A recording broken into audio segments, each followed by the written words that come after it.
Hello everyone, welcome to this edition of Dishing Out Flavor. Today I'm going to be making an apple pie, but instead of apples I'll be using chayotes. But first, let's get started on the crust. So in the bowl I already have my mixture of my low carb blend number 4. Excuse me. This Texas weather is really messing up my sinuses. So this is the low carb number 4 and some salt. And of course, don't worry about the measurements. Everything will be listed in the description and comment sections below. So I'm going to go ahead and add in my butter. And this butter is like not frozen, but it has to be very cold and hard for the perfect crust. So I'm grating the butter into the flour.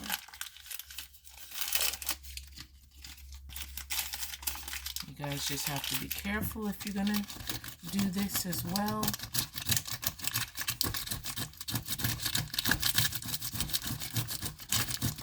It doesn't take that long to do. You just have to be very, very careful.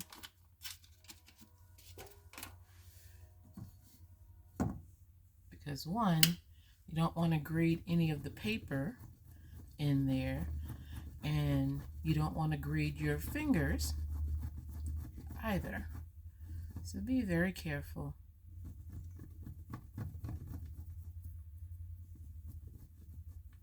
You just need to go slow as you get real close to using up all the butter.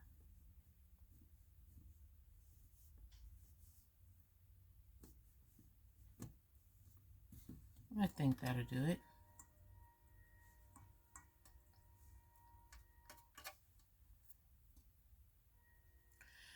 Alright guys, let me rinse off my hands and I'll be right back. Okay, I am back. Let's go ahead and get the butter into the flour.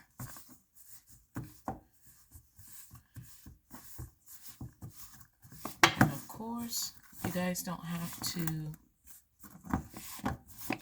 do this by hand. You can use your food processor.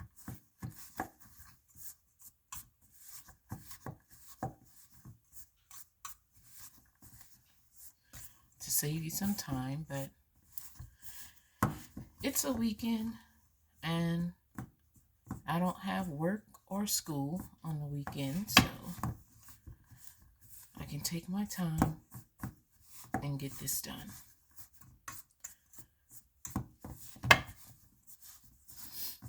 And I still have other things to do for the weekend.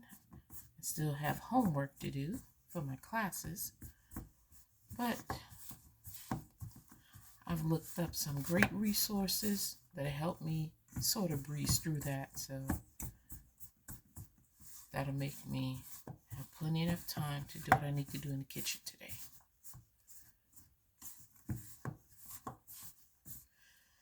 Okay, now I've been looking up all type of secret ingredients for a better pie crust.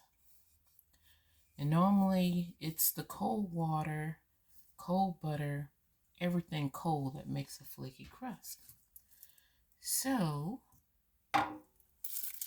I read somewhere, I think it was either on the Microsoft Edge or it was on Bing or one of those websites I was breezing across, and it mentioned sour cream. I was like, oh hey, I have some sour cream at home. Let me give that a try. So that's what I'm doing today. Instead of using water, I'll be using sour cream. I don't know how things will turn out. This will be an experiment. So we all will find out today if this is a good thing.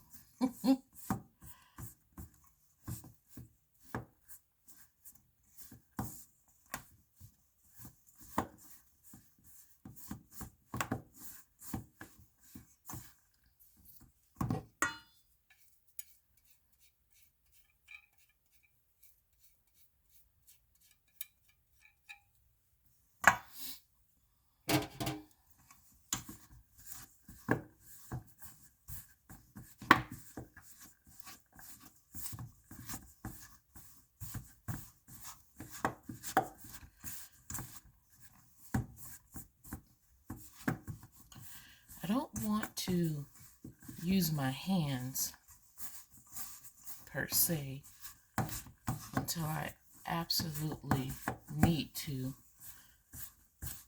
because the heat of my hands will start to melt the butter.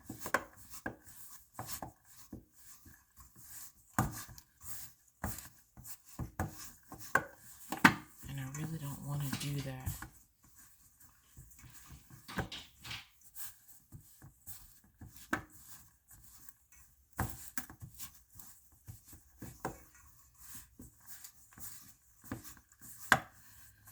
Okay, so that is mashed up real good. Let me go ahead and form this into a ball, because then this has to be refrigerated for a little bit before I roll it out.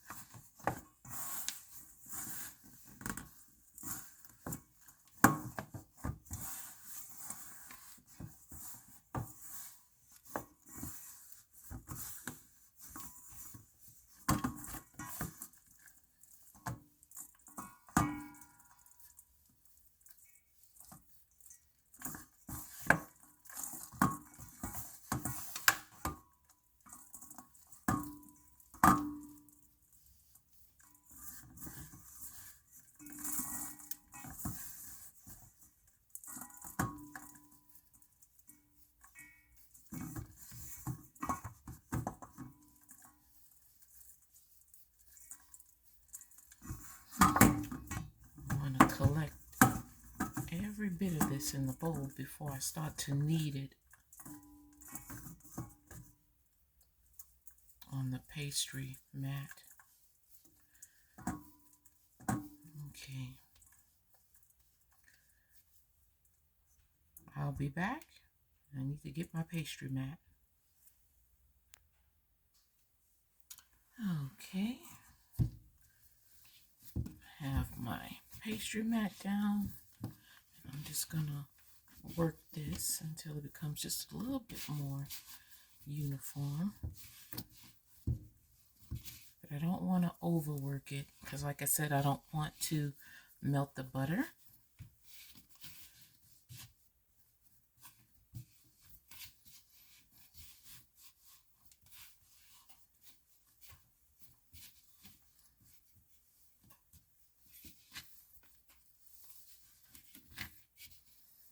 It's just raising it up, folding it, pressing it down.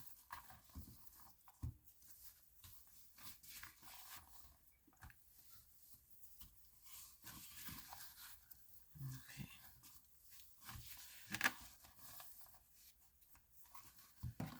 And that is about all I'm going to do to it.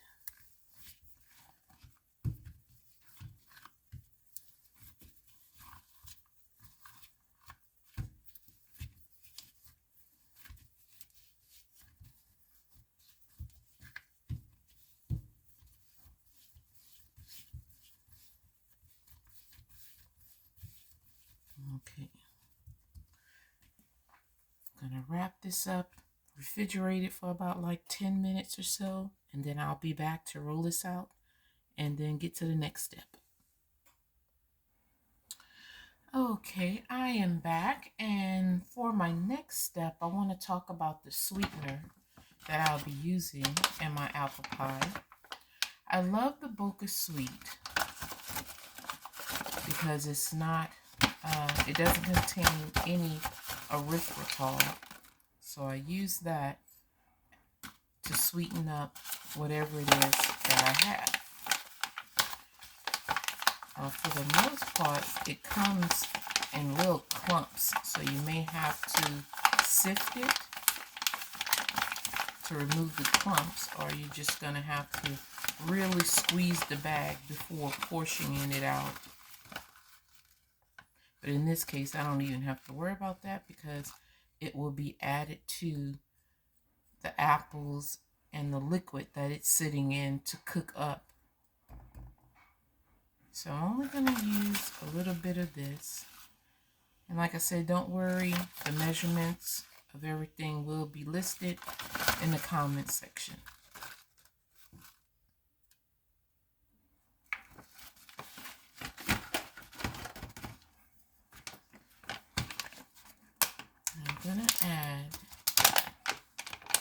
my Guar Gum to this. When using Guar Gum, a little goes a long way. I've only ever had to use a lot of Guar Gum when I'm making my big batch flour blends. Other than that, I only use 1, 2 at the most grams of Guar Gum. And Guar Gum is perfect for making gravy. I don't like to use xanthan gum. I think I've told you guys I'm not a big fan of xanthan gum because it makes things gummy, or not gummy, but slimy. And I don't like that. Gravy shouldn't be slimy, you know. Or at least I hope some people know that. But depending on the type of person that you are, you may like that or may not have a problem with that. And then it also depends on the type of cook you grew up with in your house. And so you may not know that gravy isn't supposed to be slimy or clumpy.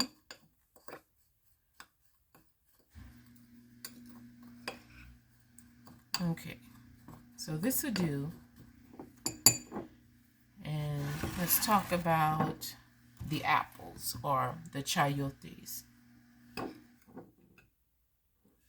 So a chayote is one of those things that's a vegetable but can be used as a fruit, or it can be labeled as a fruit and used as a vegetable, whichever way how you want to take that. But in here I have some water as well as some other ingredients. When I'm making my apple pie with the chayotes, I like to let them sit overnight and absorb all the flavor. When I first made an apple pie using the chayotes, they didn't really have that taste of apples, like it hadn't soaked up everything. And I found out by chopping it up really thin. There you go. Slicing it really, really thin. And letting it sit in the liquid that I have with the cinnamon and everything else. And letting that soak overnight. Letting everything permeate into the chayotes. And then cook it on the stove. And it turns out a whole lot better. So enhancing the flavor by letting things soak overnight to really get into the ingredients for a depth of flavor turns out to be a really good thing in this process here. So let's go over to the stove and start the next step. All right, so let's go ahead and pour this into my pan. I need to get a spatula. All that yummy cinnamon is down at the bottom.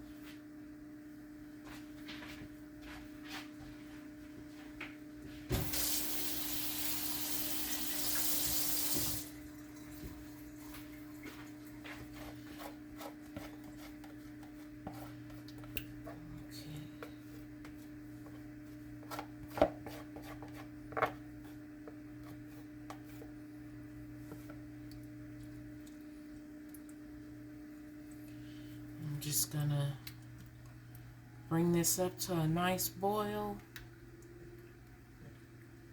and let that cook for a bit, and then I'll add in my sweetener and Guar Gum mixture.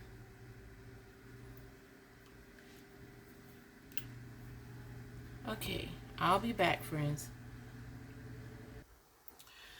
Okay, everyone, so this has come up to the boil that I want. And just for added richness and flavor, I'm just going to add 1 tablespoon or 1 pat of butter. Go ahead and let that melt. That's totally optional. And normally when I throw in extra ingredients, it really doesn't matter as far as like the carb count, because butter is a zero carb thing, just like that time for the pancakes I added in the Molina's vanilla, which is a zero carb vanilla. So it didn't count against anything. And when I do that, I don't really add it to the recipe because it's a what if. If you feel like it, do it, and if not, don't. Okay, so that's all melted in there. Now I'll add my sweetener.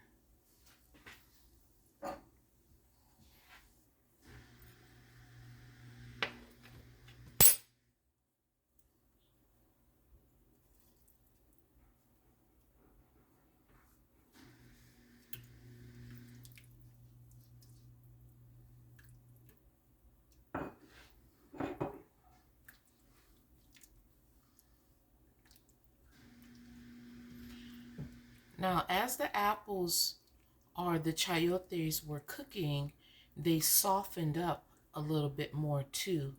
And that's another thing about cooking them first. Because when I first made this and I used the chayotes and I just cut them up and then put everything in the pan and cook them up, it didn't soften like the Granny Smith apples do, because the Granny Smith apples, they're firm yet soft, and when I didn't boil them first, it was a mess. So I had to really experiment with this to get it the way that I want, for it to really get that flavor of apples to me, for my liking. Oh, I left one hold.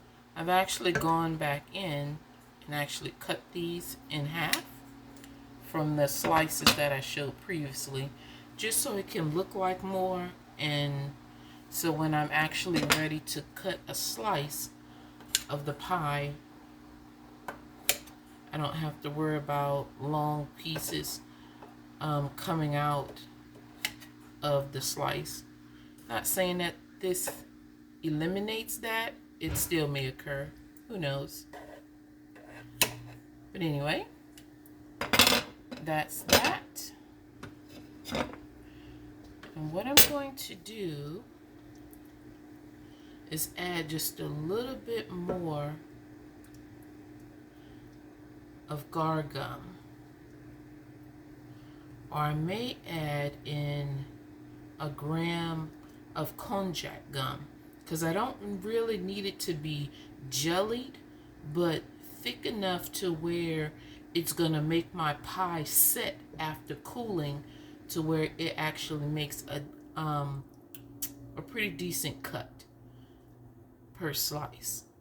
Okay, I'll be right back. Okay, so just kind of move some of my apples over to the side. The difference of dealing with Konjac gum versus Guar gum is that you have to move a whole lot quicker, because Guar gum, if you don't really stir it in pretty quickly, it may clump up or lump up on you. But Guar gum, it will clump or lump and you can't really fix it after that. So once you get it in the pan, you have to whisk vigorously. So let me get it all together so it can fall out at once.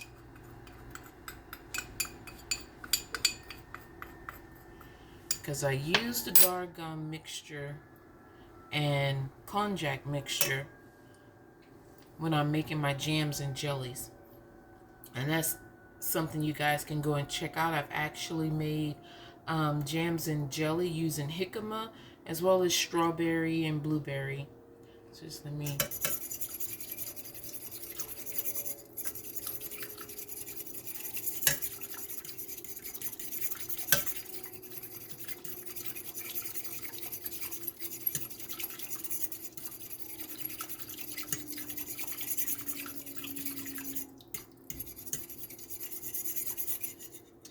still ended up with a few little clumps, but that's okay.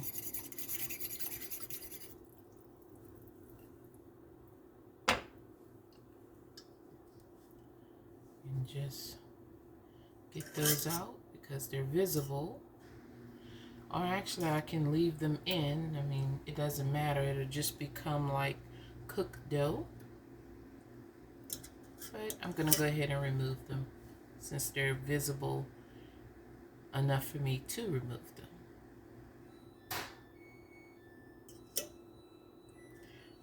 Now, had I mixed this with the Guar gum and sweetener that I added before this, then it wouldn't have clumped up at all. Because when Konjac gum and Guar gum is mixed together, I find that there are no clumps. So I guess the Guar gum kind of dominates it or whatever.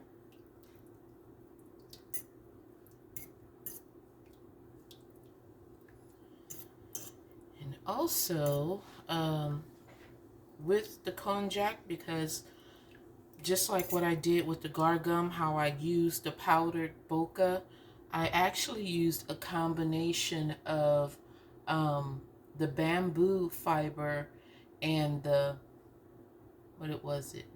It was the Monkfruit allulose. I have a blend of that because I'm trying to see how the bamboo fiber, since it's starchy like, how it would actually act as a thickener for like baked goods or gravies and stuff like that. So I'm testing that out.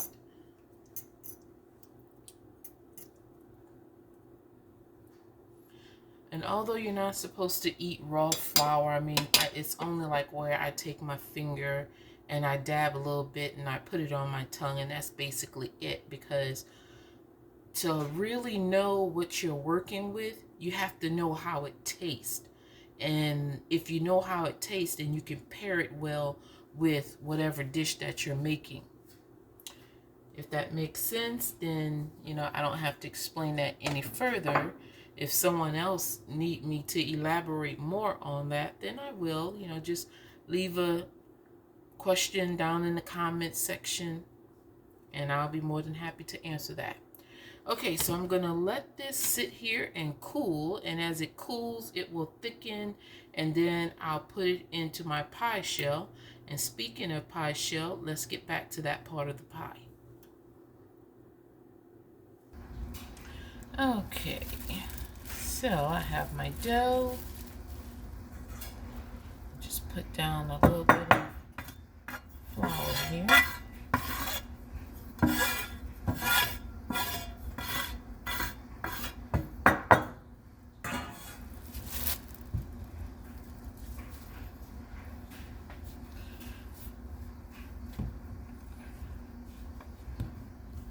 Actually, you know what? Let me weigh this because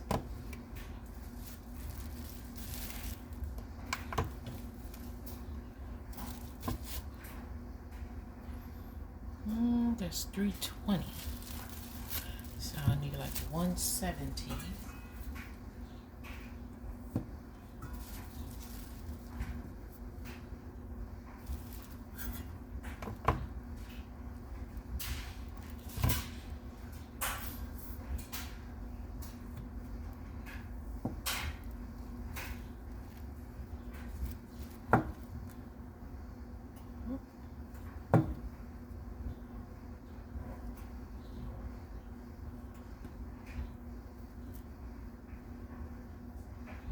Okay, well, 170, 171, it's weighing back and forth, so that works for me. I'll move that over to the side and work with this piece.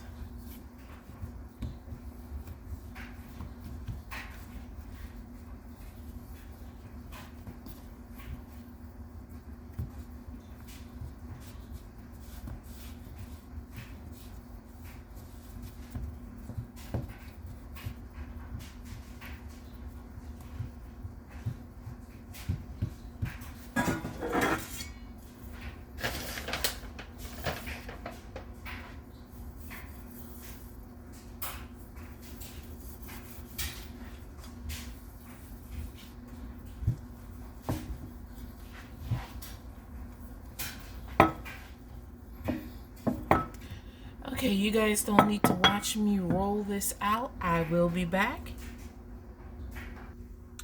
Okay, so I'm back. I was able to roll it out to, see how many inches here, how many centimeters, 25 centimeters, and so that's 10 inches. So that's what I have here, and I don't think this is big enough for, no, it's not going to extend out to the edges of that pie pan. So let me go and find something. I may have to put this in one of my spring foam pans. Spring form, I say foam, it's not foam at all. But anyway, spring form pan. I have several of those, so let me see which one will be of adequate size that I can put this dough into. I'll be back. Okay, so this will do. Let's just see, how am I gonna work this? Let's see.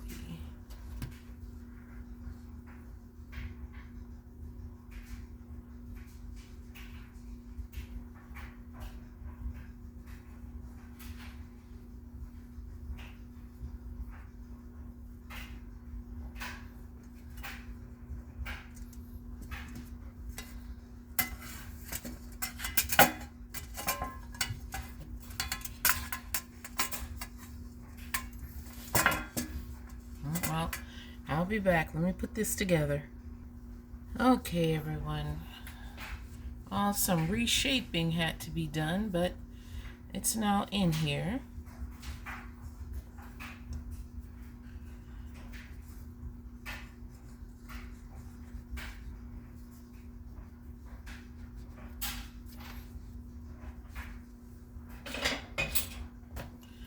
So it's now basically cutting away pieces that are up too high on one side and putting it on another side.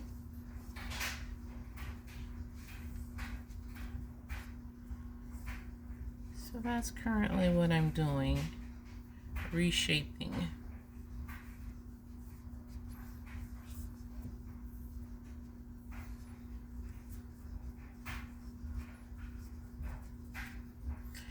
I would love for this to hit all 3 points of my cooking style. Like I said, it has to look good. It looks so good that it tempts you to want to taste it.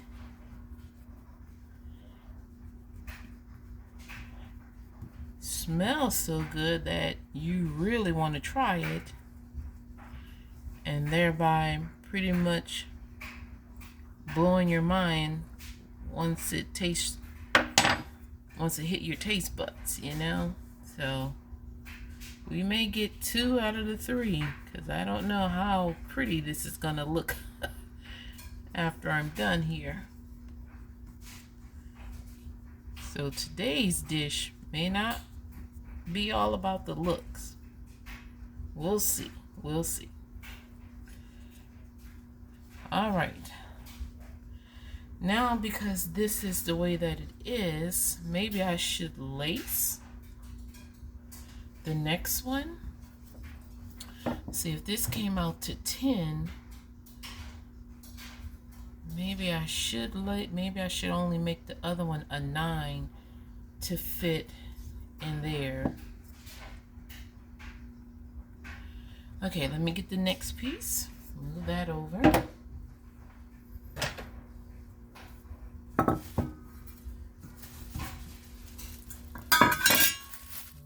With the other side here. The other piece, the other side of the pie, or the top piece. Okay.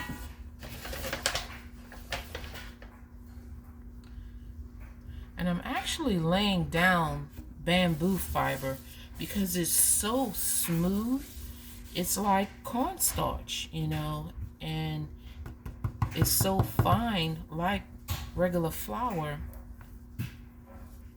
So I'm able to move the pie crust around the way that I would if I was working with regular flour. I love that. Thank you so much, Modern Mountain. And I've been using their flours for a while, for quite a few years. I actually reached out to Modern Mountain when I made the onion rings and French fries from their pizza dough. And I wasn't expecting them to respond, but they actually did. And they were happy and surprised that I was able to make something from one of their products that something wasn't even intended for.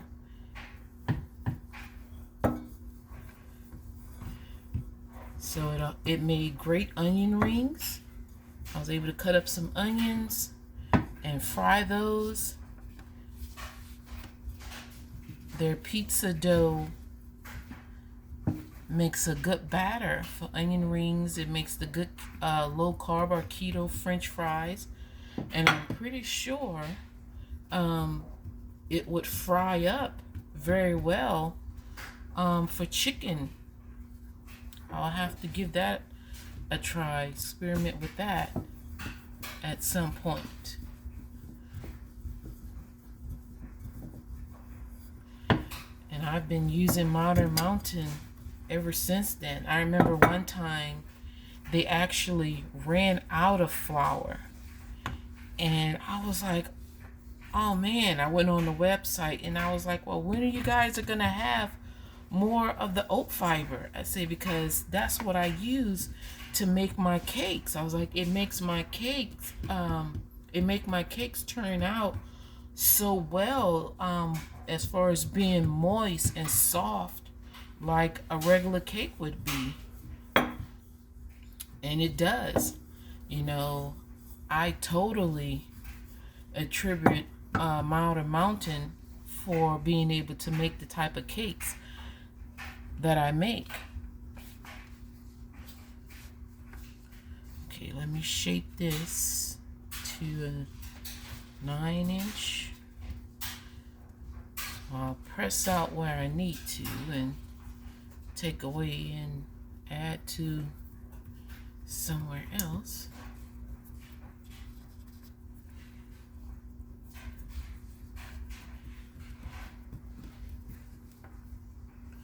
Let me say, I'm not a sponsored cook, and it's okay if no one ever sponsors me, because I cook because I love it, and I love sharing the meals that I make, which is why I bring my recipes to you all. So I cook for the joy of it.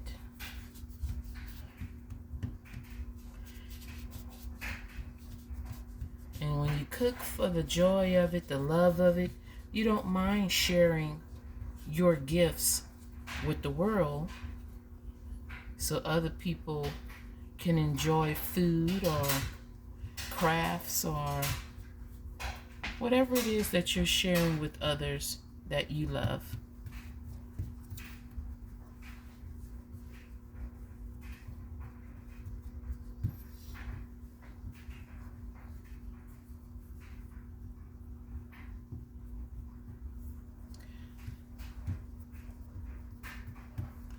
I have so many recipes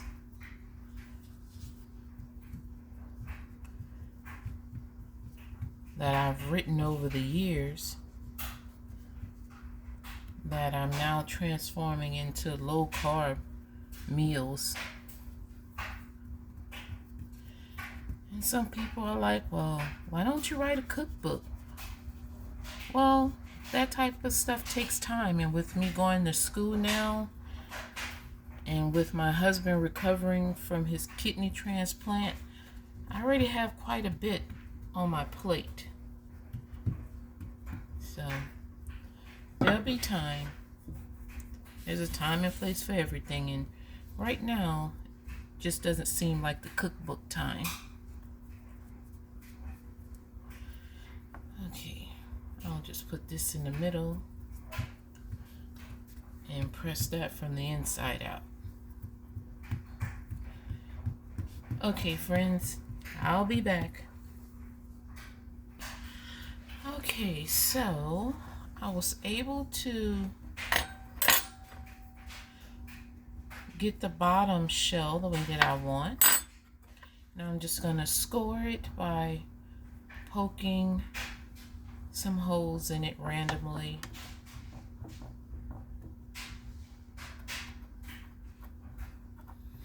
And then I'm going to pop this in the oven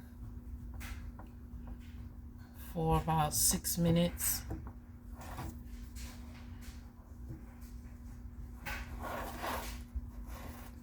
And then I'll pour in the filling. Uh-oh. A little bit of a mishap right there. Hold on. Spread that out. Okay. Fix that with the spoon. A bit of a oops.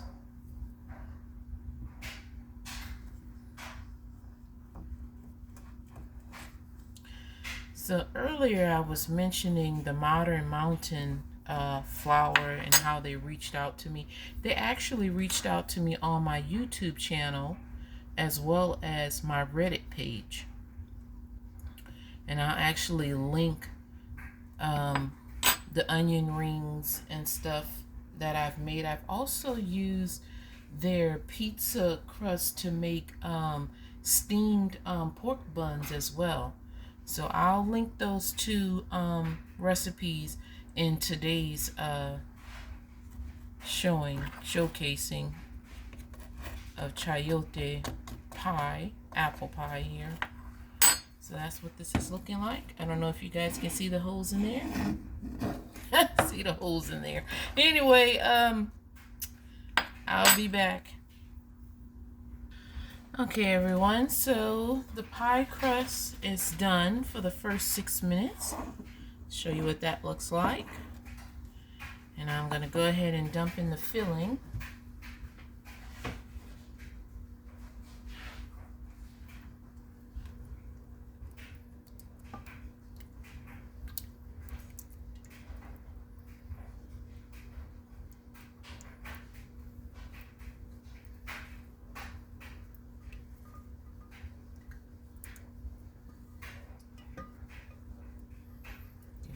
This goodness out of the pan.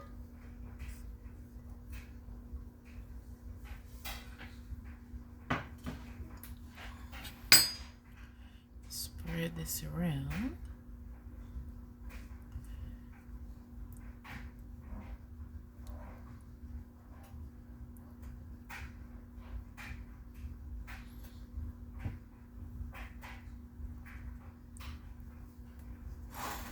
Okay. Adjust this where you guys can see it better.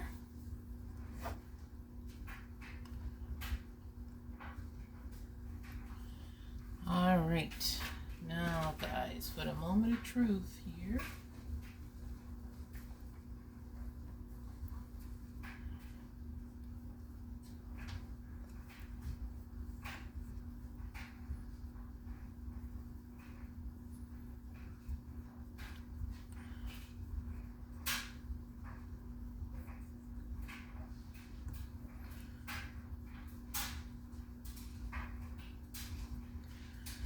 So this here on top is a 9-inch crust,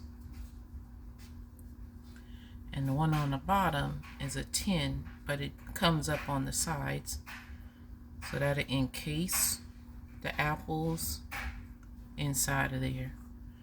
So now I'll just score it on the top, put some slits in there.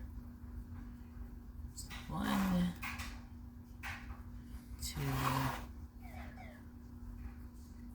3, 4, 5, and 6. All right, this is gonna go in the oven for about 20-25 minutes. I'll be back, guys, to show you the final plating.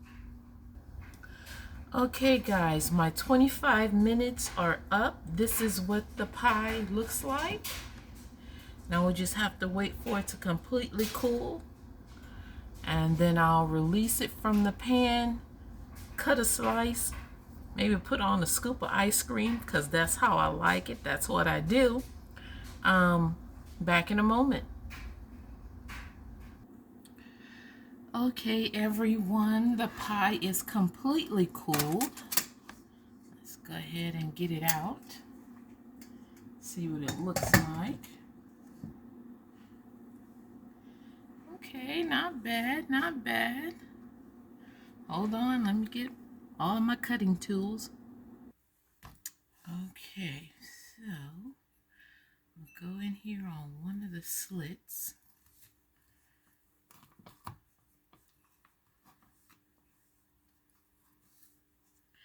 Maybe I should have taken it off. Nope, nope, I can't do that.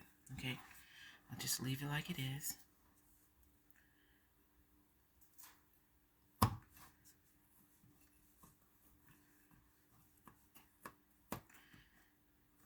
Now, the first slice of pie is always a hot mess. So let's see what we get here. Oh, not bad, not bad. Okay, okay. Let's put that down.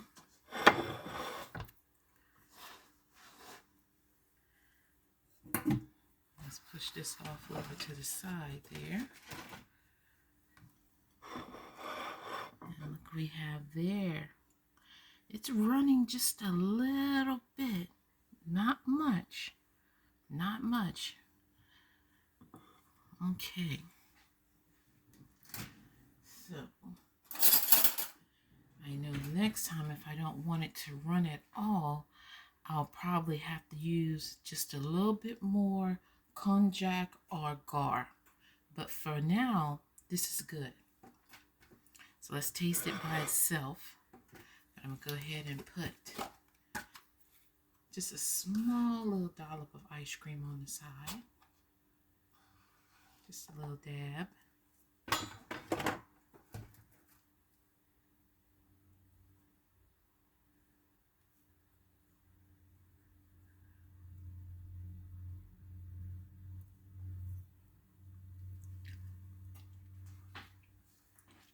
Okay. Now the crust is soft but flaky. Let's see what it tastes like. Let's go ahead and get in here.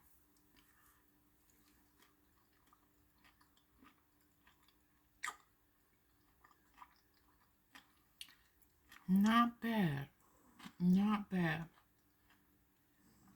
The chayotes are still just a little bit too crunchy for me, not like what apples would be, and not like my experimental pie, but the flavor is still good. So the difference is that I actually cooked them in a pressure cooker. So that probably could be the difference. But all in all, it's delicious. So either I would need to let them stew a little bit longer on the stove, or do what I did the very first time I made this, which was put them in the pressure cooker. And I pressure cooked them for about an hour. But this is good too. So if you like your fruit pies and your apple pie to still have a little bit of a bite to it, then you can do it this particular way. I didn't cook it long on the stove at all. I think maybe 10 to 15 minutes. So that means there's like a big old difference between the tenderness of the fruit versus being in a pressure cooker than from being on the stove for 10 to 15 minutes versus an hour. Nope, that's a mistake. I think I did 30 to 35 minutes in a pressure cooker.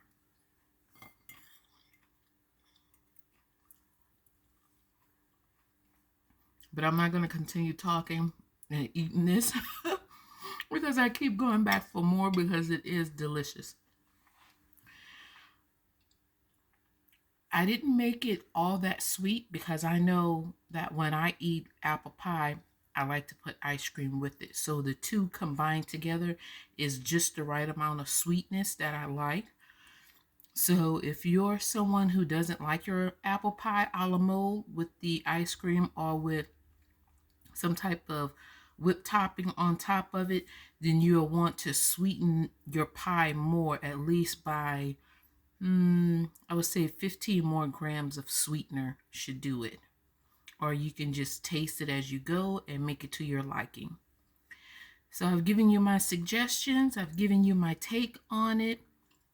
Thank you for joining me today on this edition of Dishing Out Flavor, where we made an apple pie using chayotes, or in Louisiana, the chayotes are known as melonton or merlenton. You know, you can pronounce that different ways. And normally in Louisiana, we don't make pie with this. We actually make like dressing for the holiday, you know, or stuffings or something like that. So to use them for a pie is very unique, you know. So I looked up a bunch of recipes and well, not recipes. I looked up a quote because I actually typed in ingredients for low carb apple pie, and then a thing suggested like squash and chayotes and cucumbers, or maybe it was zucchini or something like that. But it gave a wide variety. But I wanted to try this, and I've only been using this particular thing because it actually seemed more apple-like to me. Okay, guys, thanks again for joining me. I'll see you in the next video of Dishing Out Flavor. God bless.